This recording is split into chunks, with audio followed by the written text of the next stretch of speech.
America పర్యటనలో ఉన్న AP మంత్రి లోకేష్ గూగుల్ సీఈఓ సుందర్ పిచైతో భేటీ అయ్యారు. విశాఖలో గూగుల్ ఏఐ డేటా సెంటర్ పనుల పురోగతిపై సమీక్షించారు. విశాఖలో $15 బిలియన్ పెట్టుబడులకు ముందుకు వచ్చినందుకు గూగుల్ ఉన్నత స్థాయి బృందానికి కృతజ్ఞతలు తెలిపారు. డ్రోన్ సిటీలో అసెంబ్లింగ్ యూనిట్ ఏర్పాటు చేయాలని విజ్ఞప్తి చేశారు. అలాగే ఇంటెల్ ఐటీ సిటీఓ శేష కృష్ణపురతోనూ మంత్రి లోకేష్ భేటీ అయ్యారు. ఏపీలో ఇంటెల్ ఏటీఎంపీ యూనిట్ ఏర్పాటు చేయాలని విజ్ఞప్తి చేశారు.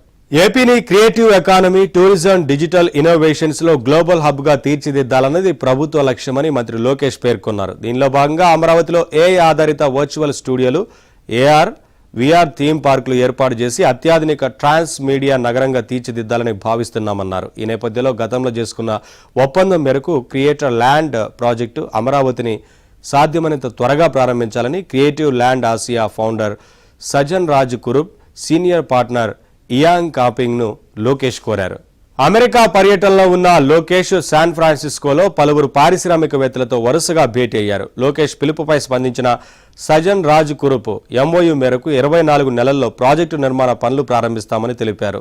అది పూర్తయితే 10,000 కోట్ల పెట్టుబడులు, 1.5 లక్షల ఉద్యోగాలు వచ్చే అవకాశం ఉందని తెలిపారు.